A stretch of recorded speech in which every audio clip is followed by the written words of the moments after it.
Irma Ređić bila je užasno štura kad je trebalo napisati nekoliko redaka o samoj sebi. Zaposlena na farmaceutsko-biokemijskom fakultetu, bavi se glikobiologijom, dijelom biologije koji se proučava šećere. U slobodno vrijeme uči hrvatski jezik i podučava bosanski. Omiljeni je hobi boravak u prirodi. Stoga i ne čudi što će pričati o skrivenim namjerama biljaka. Irma Ređić.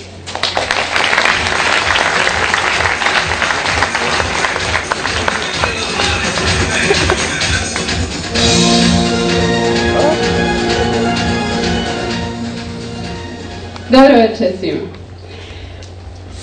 Sigurno znate da smo mi svi egoisti i da smo mi svi egocentrični. Ja ću vama večeras demonstrirati na svom primjeru, mene kao biljke, kako mi biljke imamo određene skrivene namjere i kako mi imamo određene egoistične i egocentrične potrebe.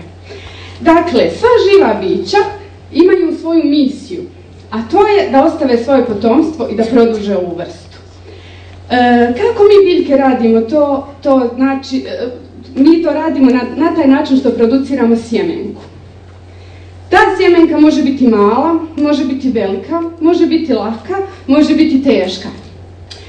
E sad, najveći problem u svemu tome je kako rasprostraniti tu sjemenku. Recimo, neke biljke to rade pomoću vjetra, pokušat ću i ja.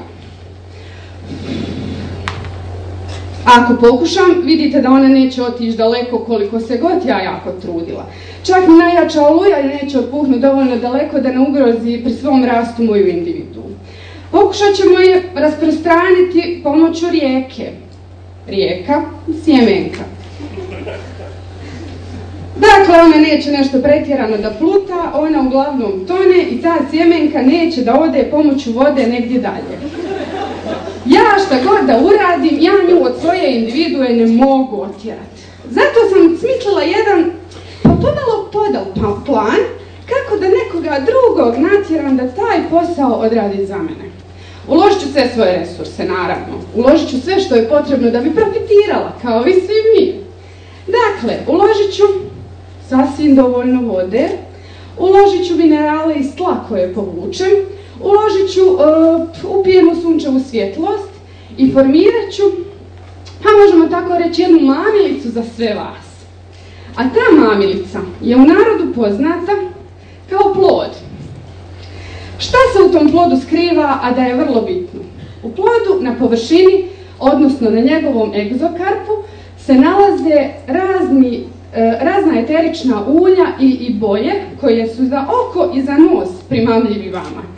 Tako, kada vi pomirišete, vi ćete biti ponukani da vidite šta se dalje nalazi unutar ovoga ploda. Unutar toga ploda se nalazi endokarp. To je mesnati dio ploda koji je pun vode, koji je pun vitamina, pun je svih onih sočnih i moćnih supstanci koje nama uljepšavaju život svakodnevno. A unutar toga se nalazi ta skrivena namjera, sjemenka, koja kad vi pojedete, sve ostalo oko nje, eventualno iskoristite tu koricu, na primjer za pravljenje kolača, sjemenka će ostati gola, ogoljena, neprivlačna i neprobavljiva. U većini slučajeva je neprobavljiva i vi ćete uzeti i bacit ćete negdje. Zato, dragi moji, postoji voćka, zato postoji plod. I ja vam poručujem, sljedeći put kad budete jeli plod, kad budete odlučili da uberete plod sa određene biljke, uzmite taj plod, odnesite ga daleko, daleko od biljke matične i pojedite njegov plod i bacite sjemenku što dalje.